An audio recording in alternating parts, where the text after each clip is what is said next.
누가복음 19장 1절부터 10절 말씀입니다. 누가복음 19장 1절로부터 10절.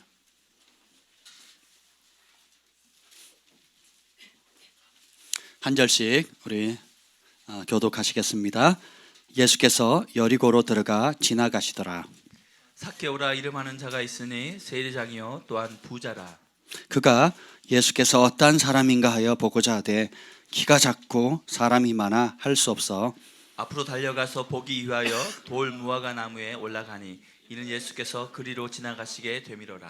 예수께서 그곳에 이르사 쳐다보시고 이르시되 삭개오야 속히 내려오라 내가 오늘 너의 집에 유하여야 하겠다 하시니 급히 내려와 즐거워하며 영접하거늘 무사람이 보고 수군거려 이르되 저가 죄인의 집에 유하러 들어갔도다 하더라. 삭개오가 서서 주께 여짜오되 주여 보시옵소서 내 소유의 절반을 가난한 자들에게 주겠사오며 만일 누구의 것을 속여 뺏은 일이 있으면 내 갑절이나 갚겠나이다. 예수께서 이르시되 오늘 구원이 이 집에 이르렀으니 이 사람도 아브라함의 자손이미로다. 인자가 온 것은 잃어버린 자를 찾아 구원하려 함이니라. 아멘. 성령 하나님 환영합니다. 오셔서 오늘 이 말씀의 복을 허락해 주시옵소서. 보는 눈 듣는 귀 깨닫는 마음 순종의 빠른 발을 주시고 성령께서 친히 우리 각 사람의 심령 가운데 말씀하여 주시옵소서. 예수님의 이름으로 기도합니다. 아멘. 메리 크리스마스. 옆에 분들에게 인사해 봅시다. 메리 크리스마스. 예, 우리 이제 이틀 후면 우리 성탄절인데요. 저희 어릴 때는 교회 가면 성탄절날 가면 선물 받는 날로 기억이 됩니다. 그래서 1년에 우리 주일학교의 가장 큰 그 행사 중에 하나고 또 공식적으로 선물을 받고 또 집에서는 양말을 걸어 놓으면 산타 할아버지가 와가지고 선물을 줍니다. 초등학교 때까지는 산타 할아버지가 있는 줄 알아요. 그죠? 예, 그 산타가 엄마인지 아빠인지 잘 모르겠지만 아무튼 그래서 지금 뭐 커피숍에 가거나 또 매스컴이나 이런 데 보면 요즘 이런 표현가 기쁘다 구주 오셨네라는 것도 보이지만 대부분 뭐가 냐면 산타 할아버지 환영합니다. 뭐 이런 메시지가 많더라고요. 그래서 크리스마스는 산타가 아니죠. 크리스마스 때 주인이. 그래서 제가 예전에 서울에 사역할 때 우리 학생부들하고 크리스마스 날 이브 날 저기 어디죠? 신촌전이 뭐죠? 우리가 살던 곳이 어디죠? 예, 부가현동에서부터 시작해가지고 그 지하철길을 따라서 걸어가면서 이제 저 포인트를 해서 신촌역까지 걸어가면서 찬송하면서 또 음료수를 나눠주면서 뭐라고 했냐면 산타가 아닙니다. 예수님입니다. 라고 외쳤어요. 사람들이 의외로 반응이 좋은 거예요. 음료수 사다 주고요. 또 사모로 돈도 주더라고요. 제가 전도하면서 돈 많이 받았습니다. 예전에 해운대 갔을 때도 이렇게 해운대 앞에서 찬양을 했더니 사람들이 경찰이 와서 음료수를 주고요. 저 경찰이 쫓아낼 줄 알았더니 음료수를 주고 또 어떤 할머니 집으로 초청을 했어요. 그리고 어떤 분은 또 몇만 원씩 돈 봉투를 마련해서 너무 귀한 일 한다고 그러더라고요. 그리고 신촌 경찰서 앞에서도 했습니다. 했더니 사람들이 와서 너무 귀한 일 한다고. 크리스마스는 예수님 생일인데 산타가 인정을 받는 기이한 현상. 그게 다 상업적인 거잖아요. 오늘 예수님께서 이 땅에 오신 이유가 뭘까? 여러분 다 아시지만 여러분 정말 알고 있는지 제가 한번 확인해 보려고요. 이걸 가리켜서 메타인지 기능이라고 합니다. 아멘. 앞으로 자주 듣게 될 겁니다. 그래서 예수님이 오신 이유가 여러 가지 이유가 있는데 그 중에 몇 가지들을 오늘하고 이제 성탄 주일날 우리 11시 예배를 드리는데 그때 이제 나누려고 합니다. 예수님께서 이 땅에 오신 이유가 뭐냐면 첫 번째는 뭐냐면 잃어버린 나를 찾아 구원하기 위해 오셨습니다. 10절 한번 읽어보죠. 오늘 메인 구절인데요. 10절 한번 읽어봅시다. 시작. 인자가 온 것은 잃어버린 자를 찾아 구원하려 함이니라. 아멘. 자, 오늘 주님께서 특별히 삭개오 집에 가시는데 삭개오의 집이 어떤 집이냐? 7절 한번 읽어봅시다. 7절 읽어봅시다. 삭개오는 어떤 집인가? 사람들이 그 집을 무슨 집, 유명한 집이에요. 그 집이 뭐에 유명한 집인가 한번 보겠습니다. 7절 시작. 무사람이 보고 수군거려 이르되 저가 죄인의 집에 유하러 들어갔노라 하였더라. 자, 삭개오 집은 대표적으로 어떤 집? 저 집은 죄인이 살아. 악명 높은 죄인이 사는 집이야 라고 얘기를 합니다. 근데 예수님은 그 죄인을 뭐라 그래요? 잃어버린 자라고 얘기를 합니다. 잃어버렸다라는 건 뭐예요? 원래 누구가 있다는 거예요? 하나님 거였는데 사단이 속여서 빼앗겼고 잃어버린 거거든요. 마치 잃어버린 양처럼. 그래서 예수님 마가복음 2장 17절에 보면 건강한 자에게는 의사가 쓸데없고 병든 자에 쓸데가 있느니라. 나는 의인을 부르러 온 것이 아니요 죄인을 부르러 왔노라. 내가 의인 부르러 온 게 아니고 죄인 부르러 왔고, 건강한 사람에게는 의사가 필요해요, 안 필요해요? 안 필요하죠. 여러분 세상에 안 가도 되는 곳이 어디예요? 병원이에요. 그리고 감옥이에요. 근데 갈 필요가 없어요. 죄 안 지으면 감옥 갈 필요 없고, 그리고 건강하면 병원 갈 필요 없죠. 그렇죠? 예, 세상에 그런데 이 문제는 뭐냐면 여기서 이제 메타인지가 나오는데, 내가 하나님께서 잃어버린 존재라는 걸 인식하는가, 혹은 내가 죄인이라는 것을 인식하는가, 아니면 나는 건강하다, 나는 나름 착하다, 나는 의롭다 라고 생각하는가, 이게 문제예요. 내가 나 자신에 대한 실상에 대해서 얼마나 바르게 보고 있는가, 오늘 이걸 좀 나누려고 해요. 왜냐하면 이것을 못하죠, 예수님이 필요가 없습니다. 근데 이걸 바르게 하죠, 그럼 예수님의 가치가 가히 내 인생 전부를 걸어도 그 가치를 다 살 수 없을 만큼 소중한 존재로 와닿기 시작한다는 것입니다. 예, 보면 이제 저희가 이제 메타인지에 대해서 자꾸 얘기를 하는데, 이게 뭐냐면 메타인지가 생각에 대한 생각, 인지에 대한 인지, 내가 아는 것과 모르는 것에 대한 인지. 다시 말하면 여러분의 자신의 실상에 대해서 잘 알고 계세요? 아멘. 자, 나는 나 자신에 대해서 잘 알고 있다라고 했을 때에 잘 모르겠는데 저런 질문을 왜 하지? 그런 질문이 무슨 중요하지? 근데 굉장히 중요합니다. 왜 그러냐? 자신의 실상을 모르고 있으면서 안다고 생각하는 만큼 위험한 게 없어요. 나의 영적인 실상, 내 영적인 현 주소, 지금 내가 죽으면 어떤 일이 생길 것인가, 지금 사람 보기에 혹은 부모님 보기에, 목사님 보기에가 아니고 내가 생각하는 내가 아니라 하나님의 불꽃 같은 눈동자로 마지막 백보자 심판대 앞에 오늘 지금 이 순간에 쓴다면 그 앞에 비춰진 내 모습은 어떨 것인가 볼 수 있는 눈이 있다면 그 사람은 진짜 대단한 사람입니다. 근데 대부분 이런 거 생각 자체를 안 하거든요. 인식 자체를 안 합니다. 그게 나하고 뭔 상관이야 이렇게 생각을 해요. 그래서 잠언서 16장 25절에 아주 재미있는 말씀이 나옵니다. 어떤 길은 사람이 보기에 바르나 필경은 사망의 길이니라. 그러니까 여러분들이 생각하기에 내가 이 길을 가니까 좋은 길이야, 바른 길이야, 의미 있는 길이야, 이걸 위해서 살아야지 하면서 여러분이 나름대로 목적을 정한 길들이 있어요. 돈이 최고야, 명예가 최고야, 학벌이 최고야, 외모가 최고야, 혹은 그래도 집이 있어야지, 차가 있어야지, 땅이 있어야지, 노후는 보장돼야 되지 하면서 나름대로의 어떤 바른 길을 설정을 합니다. 근데 그런 길들 가운데 필경은 사망의 길이다. 이 말은 뭐냐면 결국 그 종착점을 딱 가보니까 어떻게 돼요? 죽음의 길인 거예요. 그래서 구원의 길이, 멸망의 길은 넓어서 찾는 이가 많은데 구원의 길은 좁고 협착해서 불편하잖아요. 찾는 이가 많다 적다? 적다는 거예요. 그러면 여러분 그 구원의 길을 가려면 넓은 길 가야 돼요? 좁은 길 가야 돼요? 좁은 길 가야 되는데 좁은 길이 쉽냐 말이에요. 교회에서는 그냥 아멘하기가 쉬운데 여러분 일터, 직장, 학교, 또 친척들, 주변의 관계 속에서 하나님 말씀과 탕 부딪힐 때 진리의 길, 좁은 길, 매일 그 십자가 좁은 길을 선택하냐 말이죠. 근데 대부분의 사람들은 부딪힘 자체를 못 느껴요. 왜요? 말씀이 없으면 인식을 못 합니다. 그냥 해오던 대로 해요. 말하던 대로 말하고, 행동하던 대로 행동하고, 생각하던 대로 생각하고, 또 주변에서 하라는 대로 합니다. 그냥 떠밀려가는 거예요. 이게 무슨 길? 멸망의 길이에요. 넓고 사람들이 많이 가기 때문에 그래서 편해요, 당장은. 근데 필경은 뭐예요? 사망의 길인 겁니다. 근데 진리의 말씀이 딱 들어오는 순간 이게 인식이 되는 거예요. 부딪힘이 옵니다. 마치 그 강을 거슬러 올라가는 연어떼처럼 세상의 조류와 부딪히기 시작해요. 저는 욕해도 아무 부담이 없었어요. 그치? 나나.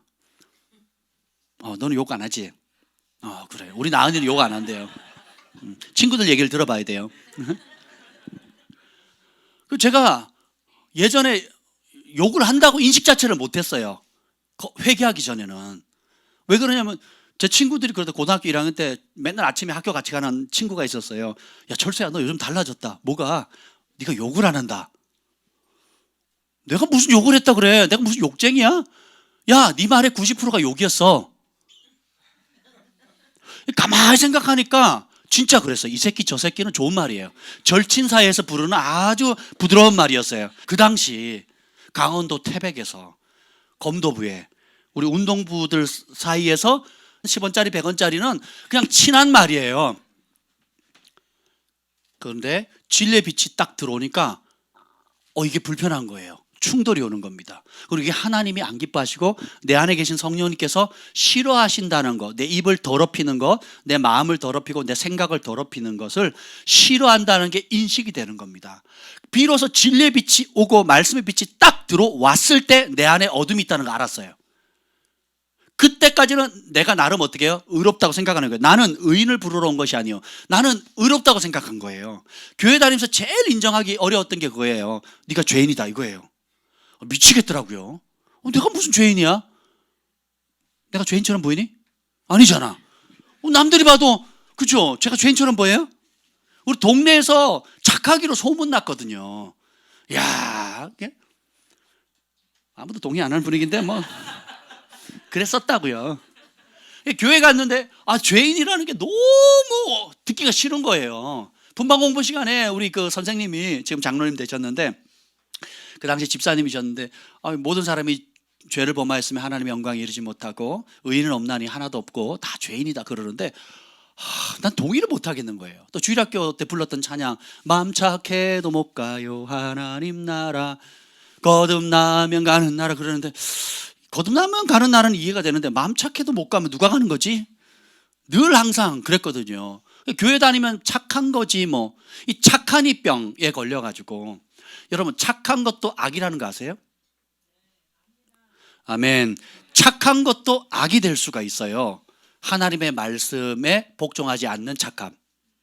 하나님 말씀을 대적하는 착함이 있거든요. 하나님의 말씀을 대적하는 사랑이 있어요. 대표적인 예를 들면 음식점에 가보면 아이들이 지아이가 막 그 음식점 막 뛰어다니고 컵 집어 던지고 물 뿌리고 해도 부모가 어떻게 해요? 가만히 있거든요. 그 주변에서 막 째려보고 눈치를 줘도 막 애들 막 깔깔대고 뛰고 막 해도 가만히 있는 부모들 많이 봅니다. 종종 보죠? 그 부모는 어떻게 해요? 지 새끼 사랑해서 하는 거예요. 그게 사랑입니까? 자기는 사랑인데 남들은 어떻게 해요? 고통이거든요. 그러니까 우리가 생각하는 사랑, 우리가 생각하는 착함도 하나님의 말씀에 복종을 안 하면 악이라니까요. 근데 저는 그걸 몰랐었어요. 그러니까 나는 착하다. 나는 남들보다 의롭다. 사실 그랬고 남들보다 성실했고 남들보다 해끼지 않았고 남들보다 도우려고 했고 남들보다 의리 있었고 충성됐단 말이죠. 근데 그것이 뭐예요? 잠언서 16장 25절 어떤 길은 사람이 보기에 바르나 필경은 사망의 길이라는 걸 몰랐다는 겁니다. 그래서 잠언서 19장 20절에 보면 너는 권고를 들으며 훈계를 받으라 그리하면 내가 필경 지혜롭게 되리라. 권고와 훈계 기준이 뭡니까? 하나님의 말씀이에요. 그러니까 하나님의 말씀에 빛이 들어오지 않는 이상은 깨닫지를 못합니다. 그럼 하나님 말씀이 없으면 그 빈자리에 뭐가 와 있어요? 자기 의가 와 있는 거거든요. 내 생각, 부모님께 배워왔던 거, 사회에서 환경에서 우리 박 씨 가문에 김 씨 가문에 이 씨 가문에 그냥 늘 해왔던 그 패턴들이 꽉 잡혀 있는 겁니다. 이제 거기에 맞으면 착한 거고 거기에 안 맞으면 못 견디는 거거든요. 그래서 여러분이 생각해야 될 것이 이게 굉장히 중요합니다. 영혼을 결정할 수 있는 피할 수 없는 절대절명의 두 가지 질문이 있어요. 이게 뭐냐면 여러분 예수님의 구원이 필요하십니까? 아멘. 필요하다면 왜 필요하다고 생각하세요? 죄인이니까. 그럼 필요 없다면 왜 필요 없다고 생각할까요? 아멘. 그렇습니다. 나름 잘 산다. 나름 나는 괜찮다라는 기준들이 딱 잡혀 있으니까 어떻게 돼요? 자, 뭐 상담을 해도 그렇고요. 이제 병원에 가봐도 그렇습니다. 그러면 중병인데 병원을 안 찾는 사람이 있어요. 나는 견딜 수 있다 생각해요. 그 말은 뭐예요? 자신의 병의 깊이에 비해서 몸이나 생각이 인식하는 게 약한 거죠. 그러니까 병원에 가서 치료를 받아야 되는데 자기는 건강하고 지난 5년, 10년 동안, 20년 동안 잘 견뎌왔으니까 병원 가요, 안 가요? 안 간다는 거죠. 그래서 자기가 오늘 보면 건강한 자에게는 의원이 필요 없다, 쓸데없다는 말은 내가 건강하다고 생각하면 병원에 가요, 안 가요? 그러니까 내가 진짜 아프다, 나는 치료가 필요하다, 의사의 도움이 필요하다라고 인지해야 가는 겁니다. 그리고 그것이 뭐 10만 원이 들든 100만 원이 들든 1000만 원이 들더라도 고칠 수 있다고 인식을 하면 어떻게 해요? 지불을 하겠죠. 중환자실에 보름을 있어야 된다, 그래도 하겠죠. 또 수술을 받아야 된다, 그래도 하겠죠. 인식을 하면. 마찬가지예요. 내가 죄인이라는 걸 인식을 하느냐 못하느냐에 따라서 예수님의 구원이 필요하냐 필요하지 않느냐가 결정이 됩니다. 여러분 죄인이라고 믿습니까? 예, 교회 다니시니까. 근데 진짜 내가 죄인이라는 걸 인식을 하세요? 예, 요거 한번 생각해 보세요. 교회 다닌다고 그냥 죄인이 아니다 이렇게 생각하시면 안 됩니다. 우리는 성령께서 내가 죄인이라는 사실을 조명해 주시고 깨닫게 해주지 않으시면 우리는 죄로부터 구원받아야 될 필요성을 인식해요, 못해요? 그냥 이렇게 사는 거지 뭐. 착하게 살면 되지 뭐. 저 전도하면 그랬어요. 저 나쁜 짓 안 했어요. 저 착하게 살아요. 내가 이렇게 남들 돕고 선한 일하면 뭐 주님이 저에게 지옥 보내시겠어요? 뭐 지옥 믿지도 않지만 뭐 지옥 보내시겠어요? 이런 얘기 종종 듣죠. 기준이 뭐예요? 나의 착함이거든요.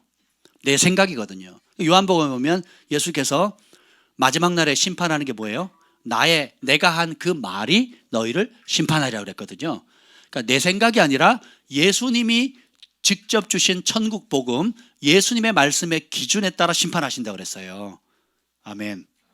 그래서 우리가 정말 내 자신을 정직하게 봐야 됩니다. 예를 들면 이렇습니다. 죄의 심각성을 아는 것이 은혜예요. 나의 죄, 내 부모의 죄, 내 선조들의 죄, 또 민족적인 죄들이 있습니다. 예를 들면 민족적인 죄가 뭐가 있어요? 제사, 추석, 또 1년에 처음 뭐라 그러죠? 설명절, 그죠? 설날에도 제사 지내죠. 설날도 제사 지내고 추석에도 설절. 한 해를 시작하는데 귀신한테 절하는 거예요. 그리고 한 해의 풍성한 소산을 누가 줬다고요? 우리 조상 귀신이 줬대요. 그걸 절하는 겁니다. 그래서 출발과 결실을 다 누구한테 바쳐요? 귀신들에게. 그래서 이스라엘 백성들이 가나안 땅에 들어가면 그 바알 신과 아세라 신이 풍요의 신이거든요.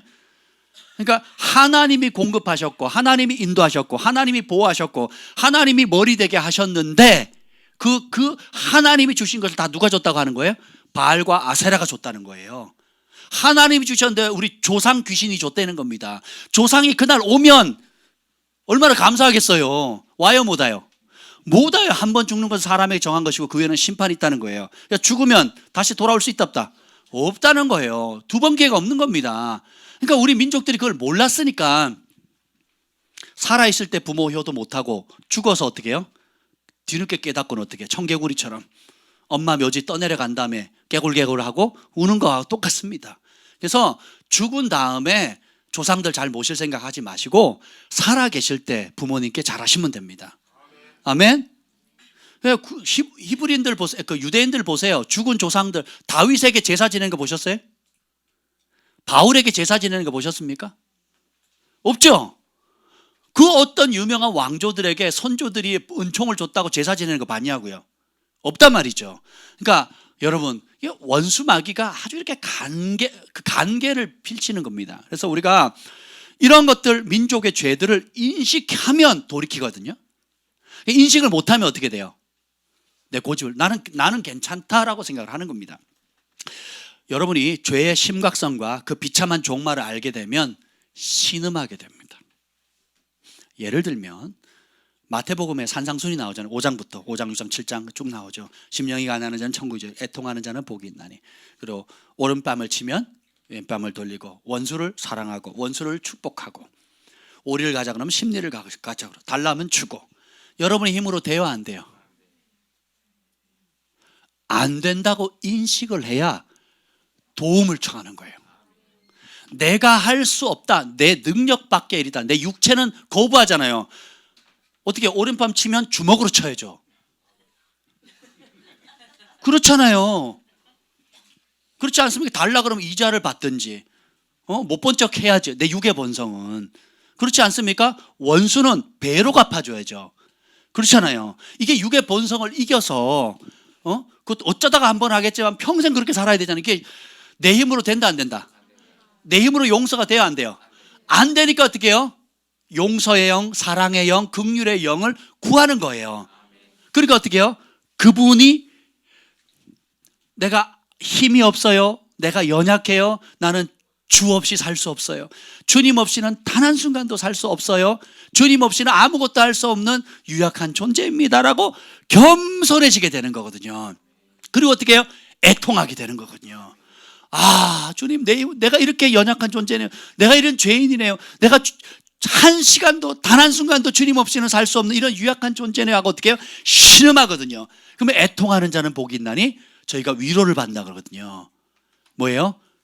애통할 때 하나님이 개입하시거든요. 우리의 연약함 가운데 그분의 도움을 구할 때 하늘의 초자연적인 능력, 그가 말씀을 보내사 우리를 위경에서 건지시고 병을 고치신다 그랬잖아요. 부르짖는 자에게 그 은혜를 주십니다. 그래서 부르짖는다는 것은 단순히 내가 목소리 자랑하는 게 아니에요. 부르짖다, 절규한다는 건 뭐예요? 내 영혼의 애절한 소원이에요. 주님 외에는 들어줄 자 없습니다. 주님 외에는 해결할 자가 없습니다. 주님 외에는 이 문제에 대한 해법이 없습니다라고 하는 믿음의 반응이에요. 왜 절규하지 않습니까? 왜 부르짖지 않습니까? 그렇게 안 급한 거예요. 우리 주님이 그렇게 들을 만큼 나한테 가까이 계신 분도 아니고 내가 그렇게 신뢰할 만큼 그래 애절하지도 않아요. 근데 보세요, 여러분. 부모가 자식을 살리기 위해서라면 똥이라도 만지고요. 그리고 온갖 수모를 다 겪습니다. 제가 우리 애들 때문에 무릎을 꿇은 적이 있어요. 우리 아이들이 잘못해가지고. 되게 고민스럽더라고요. 근데 아이들을 위해서 제가 무릎을 꿇었어요. 왜 그렇습니까? 우리 아이들을 사랑하니까. 내 자존심이, 제가 어디 누구 앞에 무릎을 꿇어본 적이 없는 사람인데 사람 앞에 무릎을 꿇었단 말이에요. 왜요? 우리 아이들 사랑하니까 무릎을 꿇었어요. 아이가 잘못했는데 제가 용서를 구하는 겁니다. 느끼니까. 여러분이 하나님 앞에, 하나님 외에는 다른 구원의 길이 없습니다. 하나님 외에는 다른 치료자가 없습니다. 하나님 외에는 내 인생을 이끌어갈 자가 없습니다. 하나님 외에는 내 연약함을 돌파할 자가 없습니다. 하나님 외에는 나를 공급할 자가 없습니다라고 진짜 믿는 만큼 절규하는 거예요. 믿는 만큼 부르짖는 겁니다. 아멘. 우리가 얼마나 유약한 존재이고 미련한 존재인지 알아야 지혜의 근원이신 그분을 의지하거든요. 이게 은혜입니다. 이게 성령의 역사거든요. 목사님하고 식사를 하면서 이런 간증을 들었습니다. 이분이 주먹도 잘 쓰고요. 유도 선수였나요? 유도 선수라 맞아본 적이 없대요. 태어나면서부터 고등학교 때 두들겨 패고만 했고 군대 가서 엄청 두들겨 맞았대요. 군대 가서 처음으로 맞았대요. 그러면서 맞으면 이렇게 아프구나라는 그때 처음 알았대.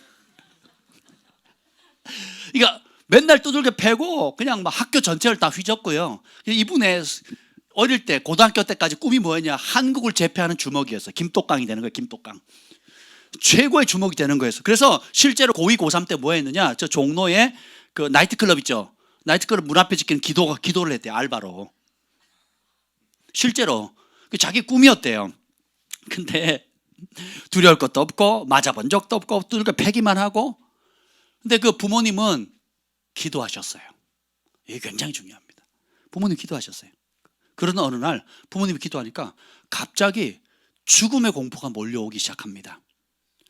아무 이유 없이 불현듯이 밤이고 낮이고 학교에 가도 길거리에 가도 집에 가도 떨칠 수 없는 죽음의 공포가 확 몰려오는데 그러면서 내면에서 끊임없이 들리는 음성이 있습니다. 그게 뭔지 아세요?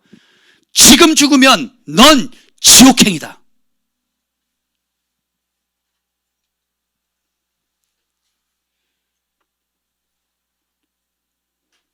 세상에 두려울 것 없고 세상의 내 주먹만 믿고 세상에 그 어떤 칼을 갖다 대도 두려워하지 않고 싸우는 것도 두려워하지 않고 남 두들겨 패는 거, 패싸움 하는 거, 죄 짓는 거에 대한 전혀 두려움이 없었는데 부모님이 기도하니까 밤이고 낮이고 낮이고 밤이고 하루 이틀 사흘 나흘 그다음에 한 주 두 주 내내 그 영 안에서 끊임없이 소리가 뭐라 들리는 줄 아세요? 너 지금 죽으면 지옥행이다. 근데 그 두려움이요 지워지지가 않는 거예요. 막 벌벌벌 떠는 겁니다. 사람을 두려워해 본 적이 없는 사람이에요. 사람을 두려워 본 적이 없는데 지금 죽으면 영원한 지옥에서 내 고통받을 것이다. 음성이 들리는 거예요. 여러분, 우리가 우리의 죄의 실상에 대해서 깨닫는 것이 은혜입니다. 도저히 떨칠 수 없는 공포와 두려움이 은혜인데 왜 은혜입니까? 그래야 자신이 지금껏 마음껏 지었던 온갖 죄의 결과가 무엇인지 깨닫게 됩니다.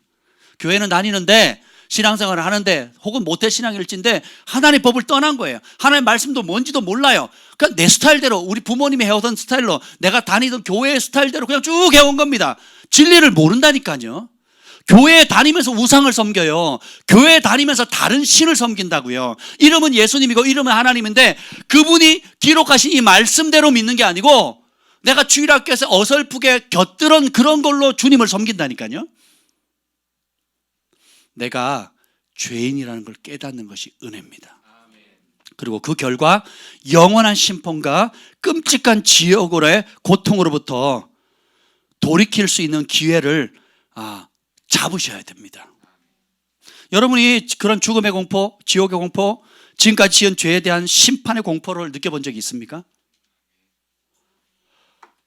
이걸 느껴야 진짜 회개가 터집니다. 우리 부모님이 목사님이니까, 우리 부모님이 선교사님이니까, 우리는 몇 대째 믿음의 가문이니까 그런 감각이 없어요. 감각이. 늘 교회에서 살았고 늘 교회 문화에 살은 거예요. 그러니까 나는 교회 안 다니는 애들보다 착해. 나는 이 세상의 아이들보다는 좀 다른 문화로 살아가. 그것이 자기의입니다. 제가요 우리 어머니한테 배운 나쁜 유전이 있습니다. 그 하나가 뭐냐면 나은이가 잘못하죠. 한 번, 두 번, 세 번째가 마지막이야. 그래서 세 번 딱 경고해서 말 안 듣죠. 그러면 박살을 냅니다. 제가 한 사람을 용서해 주는 최대치가 뭐예요? 3번이에요. 그걸 누가 정해 주셨어요? 우리 어머니가. 그리고 주먹을 치면 진짜 거의 죽일 정도로 패버렸거든요. 죽일 정도로 패버렸어요. 이게 저의 의였어요. 저의 의. 저의 의. 근데 나는 뭐예요? 착하대. 내 스스로 어떻게 해요? 착하대. 그리고 나는 너보다 나. 나는 너보다 나. 나는 저런 인간보다 나. 특별히 TV에 나오는 뉴스들 범죄 뉴스 보면 아유 저것도 사람이야. 짐승이지 짐승. 저런 사람 죽여야 돼. 여러분 리플 다는 거 보세요. 다 사형시켜 다 그러잖아요. 저도 그랬습니다. 저런 놈이 왜 태어났대? 사실 보면 죄의 희생양이거든요. 그들도 주님을 모르니까 빛이 오기 전에 어둠의 죄의 쇠사슬에 족쇄에 매여 있기 때문에 스스로 못 빠져나오는 거거든요. 그렇죠? 그래서 제가 처음에 용서하는 게 어려웠어요. 그러다가 어느 날 이사야서 59장 1절 2절 말씀, 여호와의 손이 짧아서 구원하지 못함다는 거, 눈이 어두워서 너를 보지 못함이 아니라 너와 나 사이에 죄악의 담이 가려서 네가 못 보는 것이다 하는 그 말씀이 딱 주어지면서 회개가 터지는데요. 어릴 때부터 시작해서 젖 먹을 때부터 시작해서 17살 때까지 지은 죄들이 영화처럼 지나가는 거예요. 착착착착착착착 지나가는 수박 서리한 거, 참외 서리한 거, 토마토 서리한 거. 서리는 나쁜 게 아니에요. 그죠? 잘 모르는구나 너네들. 우리 시골에서는 서리가 나쁜 게 아니에요. 다 하는 거야 다. 우리 왜냐면 아침에 나가면 저녁에 들어오잖아요. 그러면 아침, 점심, 저녁을 바깥에서 해결해야 돼. 이거 어떻게 해요? 하나님이 자연 만물을 주셨고 누가 딸기도 심어놨고 참외도 심어놨고 뭐 더덕도 심어놓은 거예요. 그래서 내가 먹는 거야. 유통비도 안 받아. 다 그냥 직접 씻어가지고 먹는 거예요. 그래서 이걸 서리라 그런단 말이에요. 누구 기준? 그리고 어떤 문화? 그 동네 문화예요. 동네 문화. 그렇다고 뭐 애들이 훔친다고 어른들 잡아가 두들겨 패지도 않아요. 뭐 먹으면 얼마나 먹는다고. 남의 딸기밭에 가서 딸기 많이 먹었거든요. 길가에는 딸기가 없어. 전멸이에요. 애들 지나가면서 다 먹으니까. 그랬단 말이죠. 근데 심판은 내 감정, 내 의, 내 기준으로 받지 않는다는 거예요. 내 말이 마지막 날에 너희를 심판하리라. 그러니까 예수님의 말씀이 영원한 기준입니다. 아멘. 그래서 이 시간에 여러분 자신에게 한번 물어보세요. 나는 진짜 죄인이라는 걸 인식하는가? 나는 처절하게 이 죄로 말미암아 영원한 지옥의 형벌을 받을 것이라는 것을 인식하고 있는가? 그래서 예수님이 없으면 나는 이 죄의 심판으로부터 빠져나올 수 없다는 걸 진짜 인식하는가? 특별히 우리 선교사님 자녀들, 목회자 자녀들, 또 그 몇 대째 예수님을 믿는 자녀들, 집안들은요, 이 감각이 떨어져요. 착한 이병에 걸려가지고 늘 교회 생활해가지고 나하고 뭔 상관이야? 상관 많아요. 그걸 인식 못하죠. 손가락질합니다. 학교 갔더니 쟤네들이 이상하고요, 뭐도 이상하고요, 뭐도 이상하고 그럽니다. 지는 못 보는 거예요. 자기 얼굴을 못 보는 겁니다. 하물며 전혀 주님을 모르고 세상 속에 살아왔던 사람들이라면 그 죄의 참상은 얼마나 심각하겠습니까? 사람이 어떤 길은 자기 보기에 바르지만 필경은 사망의 길이라 그랬거든요. 그래서 여러분들이 하나님의 말씀에 훈계를 들으면 지혜를 얻을 수 있습니다. 아멘. 그래서 마가복음 4장 12절에 보면 이는 저희로 보기는 보아도 알지 못하며 듣기는 들어도 깨닫지 못하게 하여 돌이켜 죄사함을 얻지 못하게 하려 함이라. 그래서 봐도 못 봐요. 들어도 못 깨달아. 예.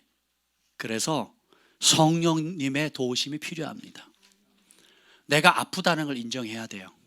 내가 병들었다는 걸 인정해야 됩니다. 내가 죄인이라는 것을 인정해야 돼요. 그리고 그것이 인정이 안 된다, 그러면 무릎을 꿇어야 됩니다. 저는 그게 인정이 안 돼서 한 3개월 고생했거든요. 그건 비교적 짧은 편이죠. 3개월을 밤이고 낮이고 씨름했어요. 고등학교 1학년짜리가, 17살짜리가 3개월을 씨름하는데 내가 무슨 죄인이에요?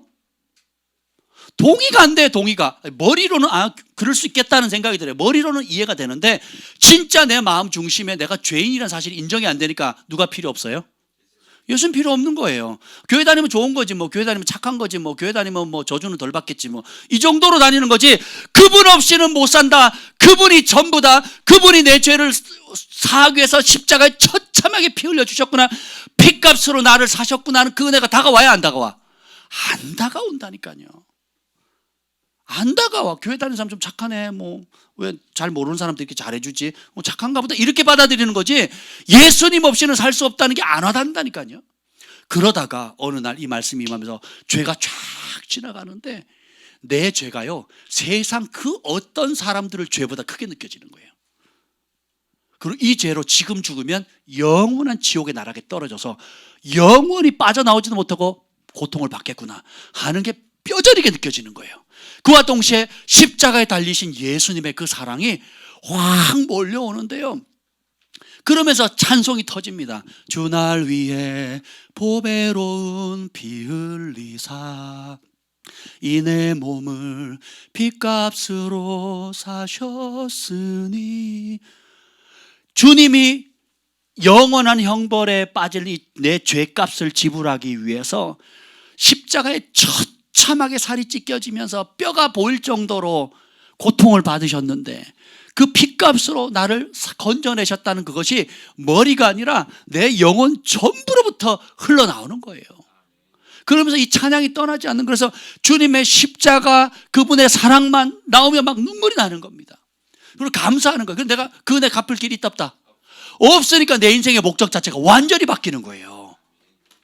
살아도 주를 위해, 죽어도 주를 위해, 사나 죽으나 주의 것이라는 그 말씀이, 로마서 14장 8절 말씀이 그냥 팍 새겨지는 거예요. 그전에는 그냥 지나가는 말이었어. 좋은 말이네, 그렇게 살면 좋겠네, 이랬단 말이죠. 그게 아니라 진짜 그게 내 삶의 목표가 되는 겁니다. 진짜 그거 아니고는 다른 길이 있다 없다? 없다라는 걸 뼈저리게 느끼는 거예요. 이게 성령의 역사입니다. 보는 눈, 듣는 귀, 깨닫고 돌이키는 마음은 하늘의 선물이에요. 성령께서 내가 죽을 수밖에 없는 죄인이고 무섭고 영원한 심판에 놓여있는 구제불능의 사람이고, 내가 사람들 앞에서는 그럴싸하지만 혼자 있을 때, 또 내가 욕심에 있을 때는 본능을 따라 사는 짐승처럼 온갖 못된 짓을 다 하고 있다는 것, 그 결과는 영원한 심판이 이른다는 그 참상을 깨닫게 해주시는 것이 바로 성령님의 역사거든요. 그 은혜를 구하셔야 돼요. 그러지 않으면 맨날 교회 가라 안 가라, 기도해라 마라, 성경 읽어라 마라, 그냥 껍데기만 그냥 왔다 갔다 하는 겁니다. 예수님이 이 땅에 오신 이유는 죄에서 구원하기 위해서요. 예수님의 이름 자체가 무슨 뜻입니까? 죄에서, 자기 백성을 그들의 죄에서 구원할 자거든요. 근데 우리는 죄에 대해서 인식 자체가 없어요. 그냥 뭐 나는 완벽하지, 사람이 무슨 완벽할 수 있어? 그냥 죄 지을 수 있는 거지 뭐. 그럴 수 있어요. 근데 그것을 해결하지 않으면 여러분 천국 못 갑니다. 그 문제를 가볍게 느끼거나 어떻게 되겠지 얼렁뚱땅 넘기잖아요. 그럼 여러분은 얼렁뚱땅 넘기면 여러분의 병을 고쳐주는 의사를 무시하는, 의사의 도움을 안 받겠다는 거예요.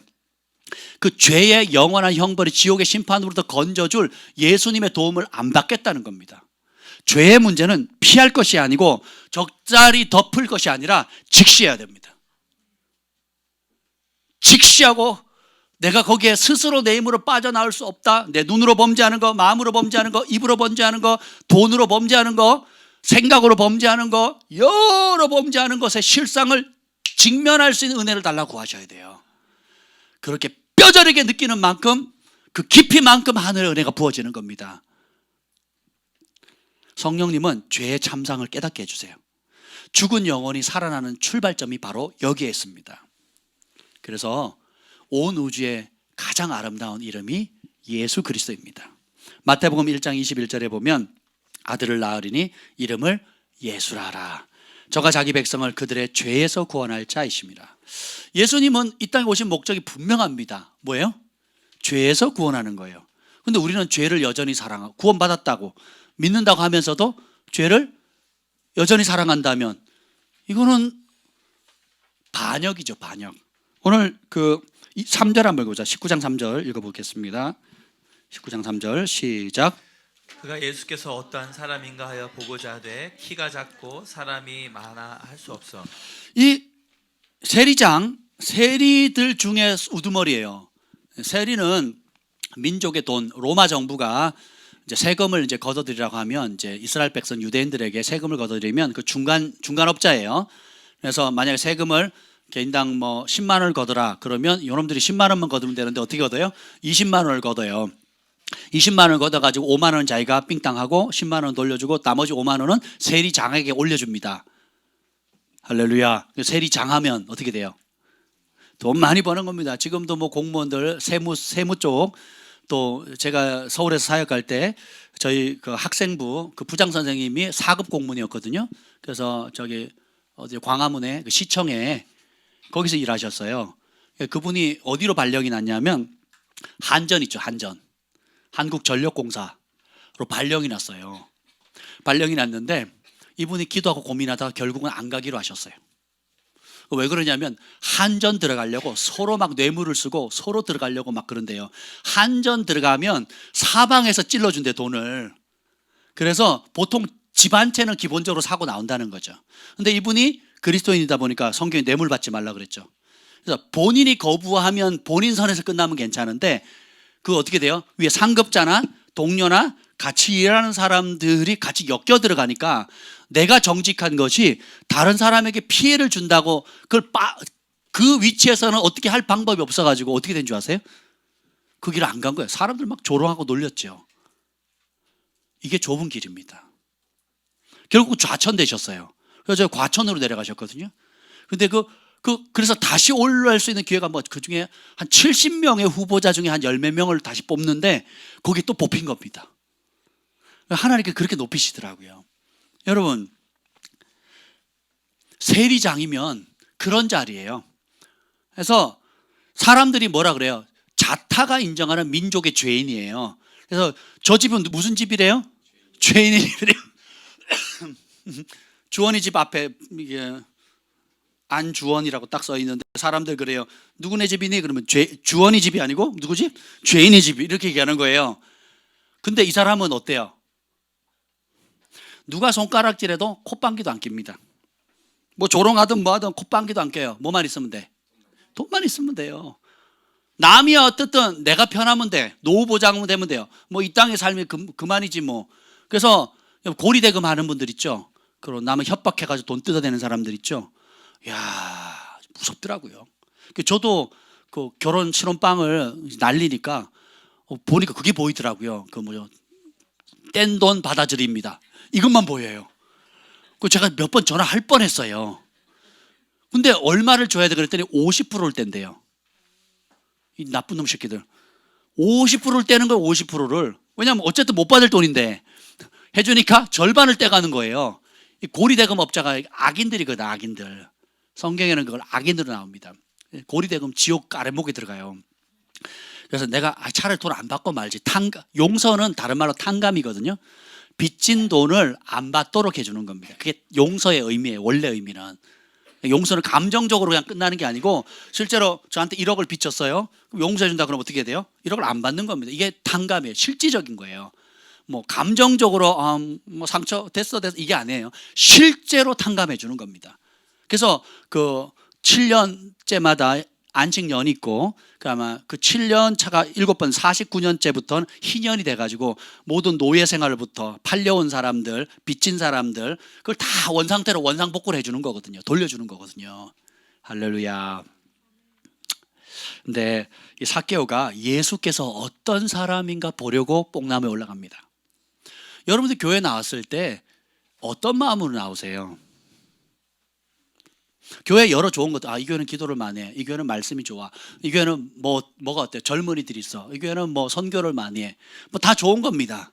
근데 가장 중요한 것은 여러분들이 하나님의 전에 나오는 주된 목적은 예수님은 도대체 어떤 분인가를 날마다 배워가는 곳이에요. 삭개오가 인기 있는 사람 보러 온 게 아니에요. 유명인 보러 온 게 아니라 예수님은 진짜 어떤 사람일까라고 찾아오는 거예요. 그 안에 진리를 향한 목마름이 있습니다. 진리를 향한 갈망함이 있어요. 이걸 주님이 보세요. 그래서 많은 사람들이 지나가는데 예수님께서 돌무화과 나무 위에 올라가 있는데 예수님께서 지나가시는데 가다 갑자기 멈춰요. 여러분 그거 아세요? 마음의 중심이 진실로 주님을 찾죠. 그러면 주님이 멈추십니다. 그 사람 앞에. 사역을 해봐도 그렇거든요. 제가 사역을 안수를 이렇게 하는데 어떤 사람은요 손을 딱 떼죠. 안 떼집니다. 뗄 수가 없어요. 가려고 그러면요 또 다시 붙어요. 우리 사역자들은 종종 그런 경험을 합니다. 아니 여러분들이 이렇게 있다 그러면 골고루 해줘야 되잖아요. 아니에요? 골고루 안 해줘도 돼요?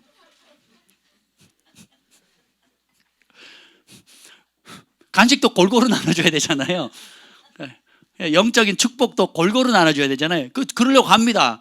골고루 나눠주려고 하는데 어떤 날은 그냥 손이 딱 달라붙어가지고 안 떨어지는 거예요. 그러면 하나님 분명히 이 사람 안에 역사하시는 것들이 있거든요.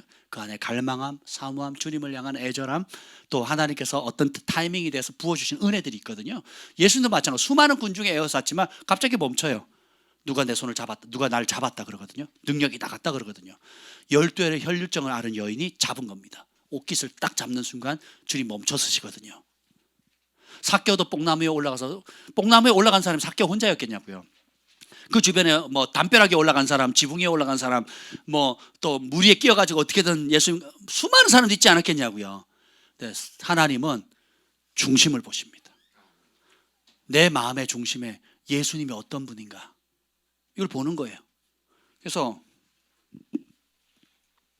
그 예수님께서 마태복음 26장 28절에 보면 이것은 죄사함을 얻게 하려고 많은 사람을 위하여 흘리는 바 나의 피 곧 언약의 피니라. 예수님은 온 인류의 모든 문제의 근원인 죄의 문제를 해결하기 위해서 오셨어요.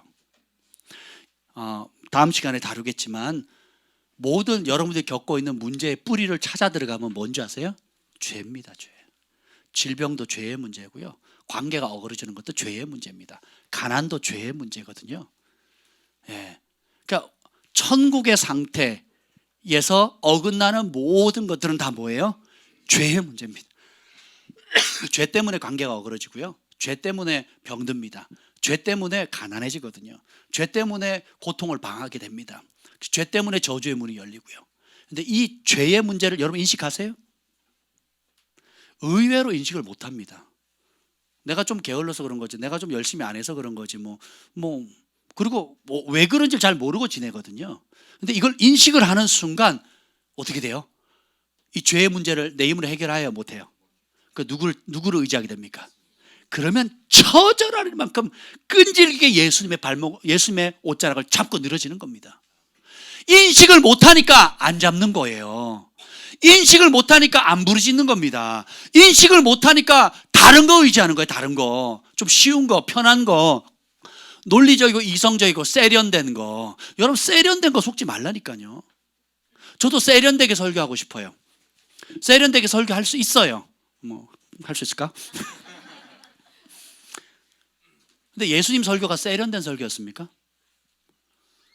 코 찔찔 흘리는 어린애부터 할아버지 할머니, 못 배운 할아버지 할머니까지 다 이해하는 언어로 쓰셨거든요. 저는 하나님 은혜 주셔서 주일학교로부터 시작해서 할아버지 할머니들까지 다 설교할 수 있어요. 다 한 번 하면 3시간 안 졸게 만들면서 설교할 수 있습니다. 예, 제가 하는 설교에 조는 사람은 사람도 아닌겨. 세련된 게 중요한 게 아닙니다. 폼난 게 중요한 게 아니에요. 많은 설교자들이 그럽니다. 설교는 20분 안에 끝내야 된대요.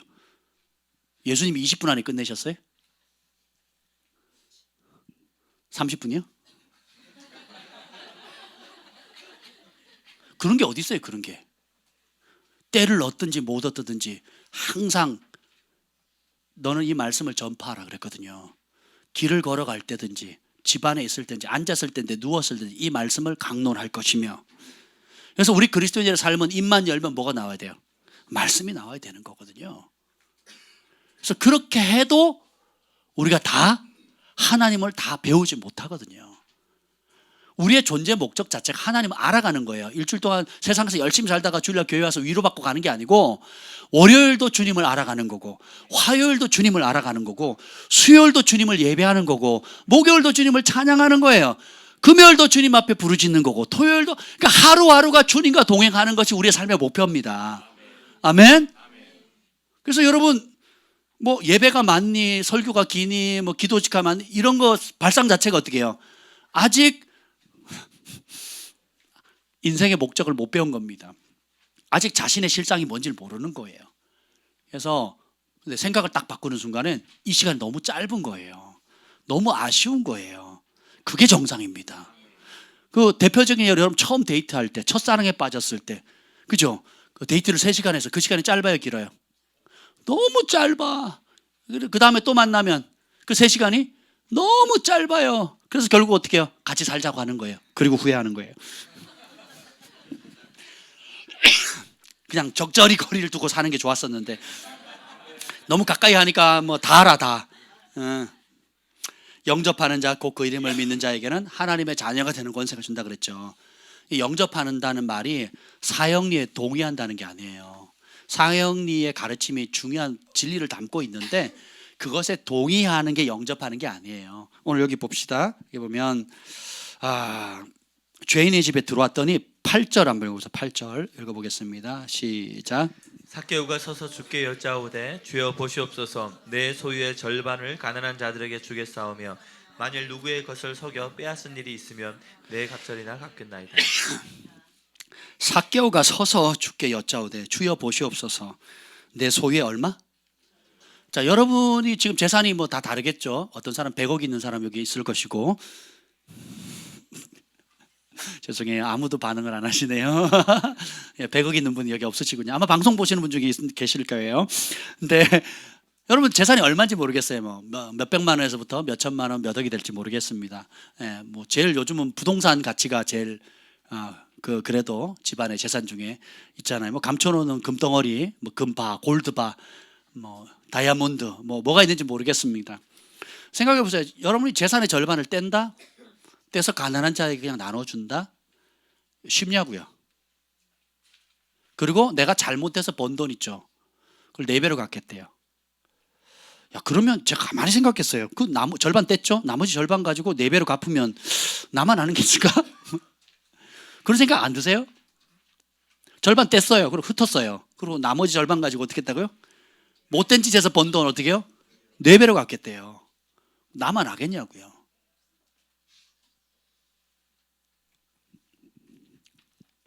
여러분이 진짜 회개하면 어떤 현상이 생기느냐? 회개하고 죄사함을 받으면 예수님을 내 삶의 유일한 임금과 구주로 바뀌게 됩니다. 사도행전 5장 31절에 나오는데요, 이스라엘로 회개케 하사 죄사함을 얻게 하시고, 자, 죄사함을 주십니다. 아멘. 근데 거기서 멈추지 않아요. 그를 오른손에 높이사 임금과 구주로 삼으셨느니라. 우리는 받는 것에 너무 익숙해. 이스라엘 백성들이 왜 망했어요? 받기만 했거든. 왕이 주는 혜택을 받기만 했어요. 하나님이 주시는 초자연적 은총과 능력과 만나와 메추라기와 전쟁의 승리와 금은보와 전쟁의 전리품들, 그래서 이 땅에서 잘 되는 혜택은 받았는데 하나님 주신 그 말씀의 법, 왕 대신, 만왕의 왕 만주의 주 대신 그분의 통치는 거부합니다. 그래서 어떻게 해요? 애굽의 죄의 본성이 이끄는 삶을 살다가 죄가 있는 곳으로 떨어지는 겁니다. 근데 여호수아 갈렙은, 모세는 다르죠. 가나안 땅에 미련이 없어요. 가나안 땅을 약속하신 하나님께 초점을 맞추지 하나님 주신 축복과 이 땅의 성공과 번영에 관심이 없다고요. 이해가 되세요? 이게 똑같은 복을 누리는데 전혀 다른 방향을, 마음의 동기 자체가 완전히 달라요. 예수님 없이는 살 수 없다. 하나님 없이는 살 수 없다. 그분이 나의 전부다. 그분을 얻기 위해서는 모든 걸 다 배설물처럼 잃어도 상관없다. 이게 진짜 회개한 사람이에요. 그래서 진짜 회개한 사람은 내 삶의 주인이 바뀝니다. 내 삶의 목적도 바뀌어요. 이것이 진짜 회개입니다. 삶의 주인이 안 바뀌었다. 가짜 회개예요. 내 삶의 주인이 돈이다. 내 삶의 주인이 명예다. 내 삶의 주인이 자식이다. 내 삶의 주인이 내 욕심이다. 어릴 때 못했던 한 맺힌 것을 푸는 게 내 인생의 목적이다. 가짜 회개입니다. 가짜 회개. 삶의 목적이 바뀌지 않으면 가짜입니다. 가짜. 오늘 자타가 공인하는 민족의 죄인, 저 집은 죄인의 집이야라고 인정받을 정도. 그리고 마리아, 성경에 나오는 마리아 나오죠. 7 귀신 들린 마리아가 나오거든요. 몸을 파는 여인이었거든요. 또 성경에 여리고성에 그 정탐꾼을 숨겨줬던 사람, 기생 라합도 창기였단 말이죠. 그러니까 예수님이 그러거든요. 그 이스라엘 백성들보다 세리와 창기와 죄인들이 하나님 나라에 먼저 들어간다 그랬어요. 그러니까 다 같은 세리, 다 같은 죄인, 창기, 다 같은 죄인들이 천국에 갑니까? 아니에요. 내 힘으로 안 된다. 내가 죄인입니다. 나는 더럽습니다. 나는 구제불능입니다. 그래서 주님이 필요합니다라고 겸손하게 인정하는 사람, 그래서 도움이 필요합니다. 나는 미련해서 주님의 지가 필요합니다.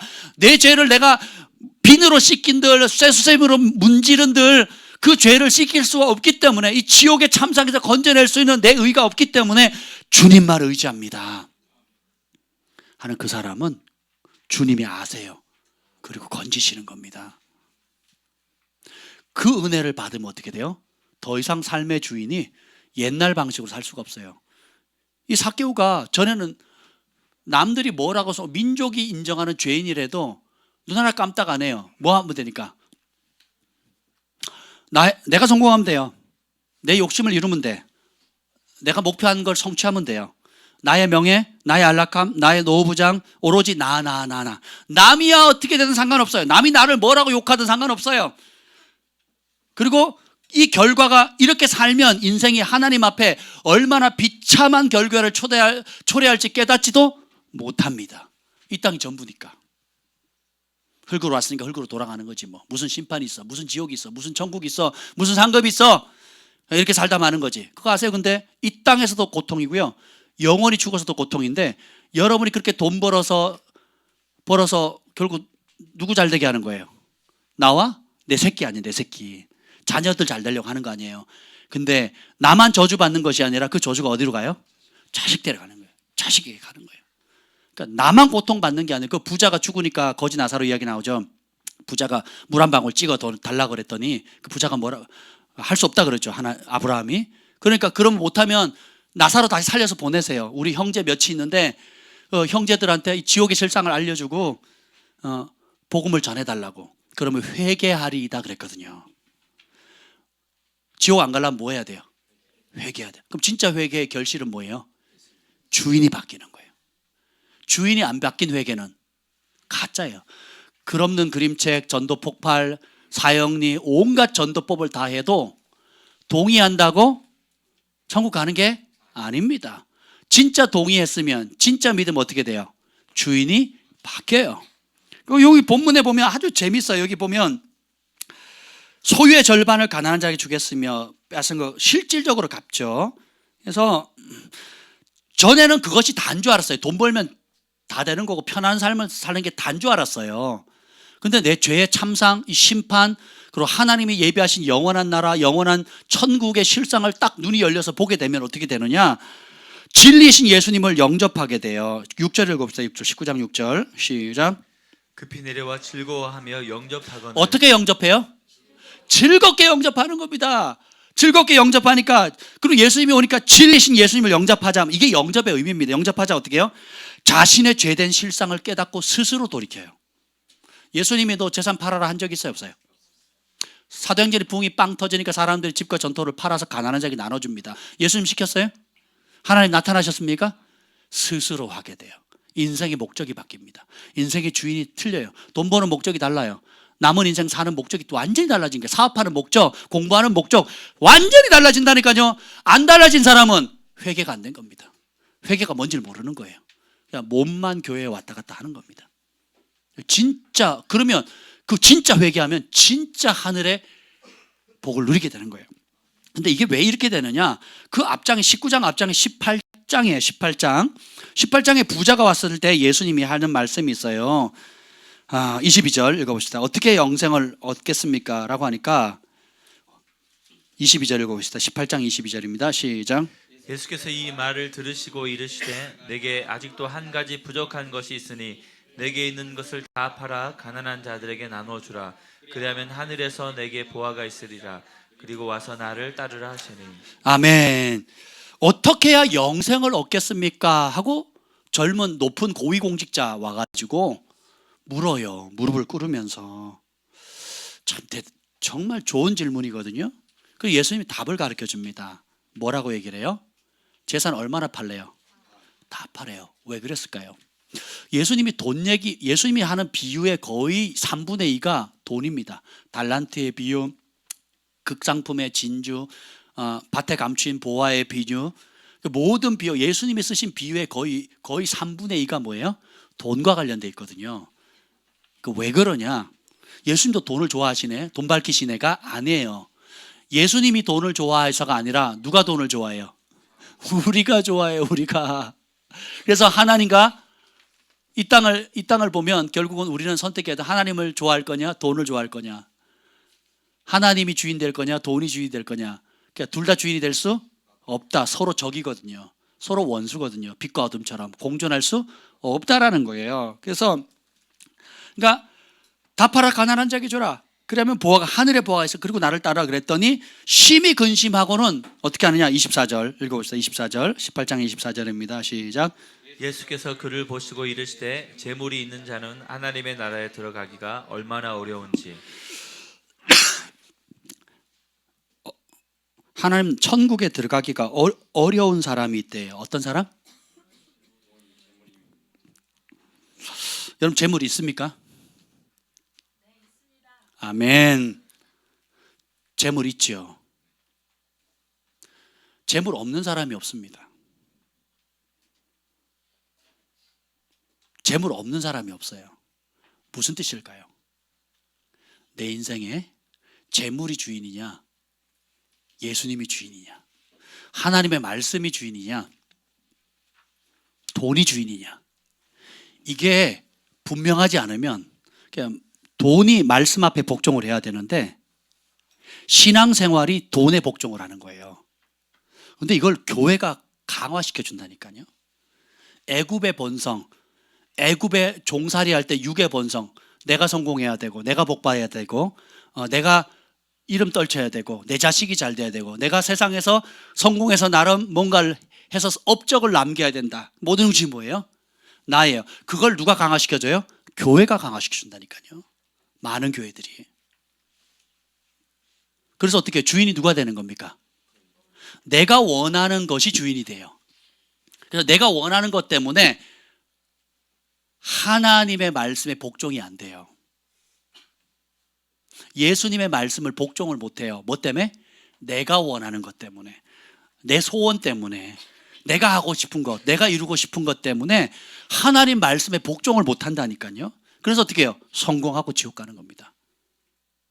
내가 돈을 벌어요. 그 돈 때문에 자식이 망가지고요.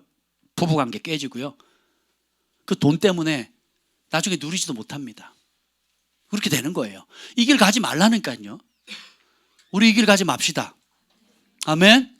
여러분 주인을 명백히 하면 돼요. 주인을. 성경의 인물들 보세요. 족장들 가운데 가난한 사람이 없습니다. 근데 그들은 돈에 매인 사람이 아무도 없어요. 공짜 받지도 않습니다. 아브라함이 그 아내 사라가 죽으니까 막벨라구를 공짜로 주려고 하죠. 왜냐하면 아브라함의 위치가 왕들을 상대할 정도로 대단했거든요. 아브라함, 이삭, 야곱은 다 왕들이 찾아와요. 왕들, 그 지역 왕들이, 군주들이 찾아온다고요. 화평하게 지내자고. 그러니까 공짜로 주는데 다윗도 그렇습니다. 공짜로 준다는 거 안 받습니다. 잠언서에 보면 땀 흘려서 공짜로 번 돈 받지 않는다 그랬거든요.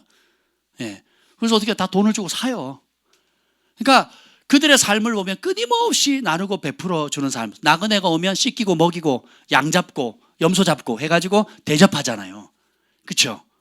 그래서 결국은 인생의 목적 자체가 내가 지는 삶, 내가 원하는 삶, 나 중심의 삶에서 이제는 어떻게 바뀝니까? 세상에서 성공하는 삶이 아니라 세상을 이기는 삶. 그리고 하나님의 영광을, 나의 영광이 아니라 나를 통해서 하나님의 영광이 드러나는 거예요. 그리고 나보다 가난하고 어려운 사람을 돕고 나보다 남을 더 생각하는 삶, 움켜쥐는 삶에서 베푸는 삶인 겁니다. 이제 여러분 이렇게 선물을 이렇게 많이 준비하셨는데 이거를 이제 내일 저희가 그 그룹홈에 나눠줄 겁니다. 그러면 이걸 받을 때에 우리가 소소한 것이지만 이것이 크리스마스 때 하는 연례 행사가 아니라 일상의 삶의 경건의 습관으로 삼으면 얼마나 풍요롭겠어요. 그래서 너희는 세상의 빛이니. 그렇죠? 그래서 주님께서 그러면 영광을 받으신다 그랬거든요. 사랑하는 삶, 사랑이 목적인 삶, 사랑을 따라 사는 삶, 사랑이 전부인 삶. 그래서 사랑의 기준을 바꾸셔야 돼요. 사랑은 결국 뭐냐? 우리 10대 때 아는 가슴 저미는 그게 사랑이 아니에요. 짠한 게 사랑이 아니라니까요. 성경이 말하는 사랑은 이겁니다. 요한복음 3장 16절. 하나님이 세상을 이처럼 사랑하사. 그러니까 사랑의 근원이신 하나님이 사랑을 정의하는 거예요. 독생자를 주셨으니. 사랑의 근원은 뭐냐? 주는 겁니다. 사랑이 큰 사람은 어떻게 해요? 끊임없이 주는 사람이에요. 사랑이 없는 사람은 인색하죠. 그리고요, 움켜쥐죠. 그리고 나눠주지를 못해요. 뭘 좋아합니까? 받는 걸 좋아하거든요. 그래서 이것을 깨뜨리는 순간, 움켜쥐는 삶에서 나누는 삶으로 사는 순간 여러분 빛이 되고 소금이 됩니다. 그리고 하나님이 그런 여러분을 통해서 영광을 받으시는 거예요. 크리스마스 예수님 생일인데 왜 우리가 선물을 받아야 돼요? 예수님 생일인데 왜 서로가 서로 선물을 주고받아야 됩니까? 코미디 아니에요, 코미디? 그죠? 관동 형제 생일에 제가 선물을 받으면 이상하잖아요. 그렇지 않습니까, 여러분? 그럼 예수님이 안 보이시니까 예수님의 마음이 있는 곳, 고아와 가부들과 어려운 분들을, 나그네와 극빈자들을 도와주면 주님이 기뻐하시잖아요. 아멘. 그래서 우리가 지금은 미약하지만 계속 늘려갈 겁니다. 계속 확장해 갈 거예요. 이 좋으신 예수님을 여러분이 영접하셨습니까? 그분의 죄사함의 능력을 믿습니까? 그리스도 안에서 새로운 피조물이 되셨습니까? 그러면 삶의 주인이 완전히 우리의 진짜 주인이신 그분께 주인됨의 자리를 돌려드려야 돼요. 뒤집어 놓고 보세요. 난 예수님 주인 되는 게 불편하다, 싫다. 그럼 뭐가 주인이 됐으면 좋겠어요? 내 인생에 예수님이 주인이 안 됐으면 좋겠어요. 그럼 뭐가 주인이 됐으면 좋겠습니까? 한번 떠올려 보세요. 교회 다니는 거 싫고 목사님 말씀은 좋은데 꼭 그렇게 해야 됩니까? 예수님 주인 아니고 나 딴 거 좀 할래요. 자, 좋은 다른 주인이 됐으면 좋겠다는 걸 얘기를 해보세요, 여러분. 뭐가 주인이 됐으면 좋겠습니까? 뭐가 주인이 되면 여러분이 행복하고 만족하시겠어요? 뭐가 주인이면, 어떤 것이 주인이 되면 여러분이 진짜 만족하고 행복하시겠냐고요? 한번 생각해 보세요. 모든 이름 위에 뛰어난 이름, 온 우주의 가장 아름다운 이름, 그 누구도 해결하지 못한 내 죄의 문제를 해결하신 이름, 영생을 주신 이름, 그리고 나를 구원하신 이름, 나와 동행하시는 임마누엘, 그리고 영원한 상급을 예비하신 분, 지옥의 영별에서 건져내신 분, 내 삶의 목자이시고 능력이시고 힘이시고 방패시고 산성이시고 지혜이시고 치유이시고 모든 아름다운 것들의 근원 되신 그분 외에 우리의 주인 되기에 합당한 자격이 받은 사람이 있겠습니까? 생각해 보시라고요. 주님이 강요하지 않으셨잖아요. 삭개오한테 강요하지 않거든요. 근데 성령님이 임하면 깨달아요. 아, 저분에게 내 인생 걸어야 되겠다. 저거 외에는 내가 다른 인생의 행복이 없겠구나. 강요하지 않습니다. 강요해서 될 일이 아니거든요. 그래서 인식을 하면 생각이 바뀌어요. 인식을 하게 되면 아, 맞아, 내가 죄의 깊이를 깨닫는 만큼 이 죄의 문제를 해결하실 예수님이 필요를 느끼게 되는 거고, 내가 내 힘으로 안 된다는 걸 아는 만큼 주님 앞에 부르짖고 절규하게 되는 거거든요. 주밖에 나의 도움이 없습니다 라고. 그리고 그분처럼 나를 사랑하사 자신의 목숨까지 내어주신 분이 누가 있습니까? 그렇죠? 그분 외에 내 인생의 주인 될 자격이 있는 사람이 있습니까? 있으면 좀 추천 좀 해주세요. 좀 바꿔보게. 예수님보다 좋은 인생의 주인이 있으면 한번 좀 추천 좀 해주세요. 제가 좀 추천 좀 해봐라. 액지에서 뭐라고 가르치든. 여러분 좀 추천 좀 해보세요. 예수님보다 더 좋은 내 인생의 주인이 될 만한 자격을 갖춘 사람이 있으면 좀 얘기 좀 해주세요. 오늘 기회 한번 바꿔보게. 있습니까? 없습니까? 그러면 오늘 결단합시다. 네. 머리가 아니라 마음 중심에 진짜 결단하는 거예요. 내 존재 목적도 예수님이고, 사업하는 목적도 예수님이고, 공부하는 목적도 예수님이고, 가정을 이루는 것도 예수님이고, 모든 것이 예수님. 이것이 크리스마스의 참된 의미예요.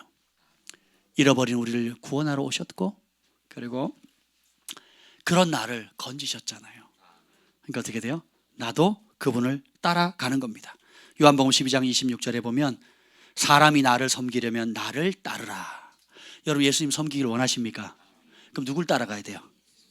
이제는 내 본성 따라, 감정 따라, 기분 따라, 욕심 따라가는 삶을 끊어야 됩니다. 그리고 어떻게 해요? 사람이 나를 섬기려면 나를 따르라. 나 있는 곳에 나를 섬기는 자도 거기 있으리니 사람이 나를 섬기면 내 아버지께서 저를 귀히 여기시리라. 예수님을 섬기는 것만큼 아름다운 게 있을까요? 예수님을 섬기는 것만큼 가치 있는 게 있을까요? 예수님과 함께 할 수 있다는 것만큼 영광스러운 게 있을까요? 그 가치를 한번 곰곰이 생각해 보세요. 그걸 깊이 생각해 본 적이 없으니까 종교 생활을 하는 겁니다. 근데 그걸 좀 진지하게 생각해 보면, 이야, 우리 인생 사실 보세요. 여기 우리 온유같이 이렇게 어린애부터 시작해서 우리 어머니같이, 김순자 어머니같이 고령에 이르기까지 인생이 다 보이지 않습니까? 우리 어머니도 어릴 때 저렇게 이쁜 온유처럼 이쁜 아주 꽃다운 나이셨단 말이에요. 그러니까 산전수전 다 겪으면서 인생의 노년에 깨달은 것이 예수님 같은 분이 없다라는 겁니다. 우리 가문이 살 수 있는 거, 내 영혼이 주께로 돌아갈 날이 가까웠는데 나도 살고 내 자식도 살고 내 손주도 살 수 있는 방법 예수님밖에 없다는 걸 깨달으셨잖아요. 이게 은혜거든요. 이게 성령님의 역사거든요. 아멘. 생각을 하세요. 그리고 결단은, 삭개오는 결단했거든요. 다 잃어도 좋습니다. 이제 뭘 얻겠다는 거예요? 예수님을 얻겠다는 것입니다. 이것이 바로 크리스마스의 가장 기본적인 의미예요. 예수님이 잃어버린 우리를 구원하시고 자신의 전부를 주시기 위해서, 우리가 그분을 알게 되면 이제는 어떻게 해요? 사람이 내 욕심을 섬기는 삶에서 이제는 나를 위해서 전부를 주신 예수님을 섬기는 삶으로 바뀌는 것입니다. 그래서 예수님 말씀하시기, 사람이 나를 섬기면 내 아버지께서 저를 귀히 여기시리라. 이게 은총입니다. 요셉이 보디발 장군 집에 노예로 끌려갔을 때, 처참한 삶을 살 때에 성경은 이렇게 기록합니다. 하나님이 요셉을 위하여 보디발 장군의 집과 우양가축 전토를 복을 주셨다 그랬거든요. 누구를 위하여? 요셉을 위하여. 사람이 그 중심이 하나님이 전부인 삶을 살게 되면 하늘 아버지께서도 저를 귀하게 여기세요. 존귀한 자는 존귀한 일을 계획하나니 저가 존귀한 일에 서리라. 우리 예수님을 가장 존귀하게 내 삶에 존귀하게 예우해 주잖아요. 그럼 우리도 존귀게 됩니다. 그리고 존귀한 일에 하나님 세우세요. 근데 내 안에 여전히 애굽의 본성, 욕심, 예수님 외에 다른 것들이 있으면 그건 주님을 존귀하게 여기는 게 아닙니다. 그럼 그 혜택을 못 누리는 거죠. 오늘 한번 진지하게 생각해 봅시다, 여러분. 크리스마스의 의미를 한번 생각해 보세요. 예수님이 우리를 사랑하셔 전부를 주러 오셨는데 우리는 그 사랑을 받은 우리가 예수님께 마땅히 그분 외에 우리의 전부를 받으실 자격이 있는 분이 있을까요? 없죠. 그렇게 삽시다. 그분의 우리를 위해서 흘리신 그 가장 값싼 그 피값의 그 피의 값어치만큼 우리가 살아 드립시다. 아멘. 그분의 피값이 헛되지 않도록 우리가 그렇게 살았으면 좋겠습니다. 기도하겠습니다. 주님 감사합니다. 주날 위해 보배로운 피 흘리사 이내 몸을 피값으로 사셔서 주님 죄의 참상에서 건지시고 구원해 주신 은혜 감사합니다. 주님이 세상을 이처럼 사랑하사 독생자를 주신 것처럼 우리도 주님을 섬기면 주님을 따르는 삶 이제는 살게 하여 주옵소서. 사람이 나를 섬기면 내 아버지께서 저를 귀히 여기시리라. 나 있는 곳에 나를 섬기는 자도 거기 있으리니. 주님, 예수님이 가시는 곳, 어린 양이 인도하는 곳이면 우리가 어디든지 따라갈 수 있는 결단을 주옵소서. 가짜 주인 보게 하여 주옵소서. 가짜 주인 떨쳐버리게 하여 주옵소서. 그리고 진짜 주인, 내 인생의 남은 생에 유일하게 내 삶의 주인으로 오실 자격이 있는 그 예수님 한 분만 사랑하며 살게 하여 주옵소서. 이제는 우리 주 예수 그리스도의 은혜와 하나님 아버지의 극진하신 사랑과 성령의 감화 감동 충만하심이 오늘도 예수님만을 사랑하며 살기로 결정한 우리 글로벌 파이어 가족들을 위해 또 미국과 열방의 영혼들을 위해 영원토록 함께 있을지어다. 아멘. 감사합니다.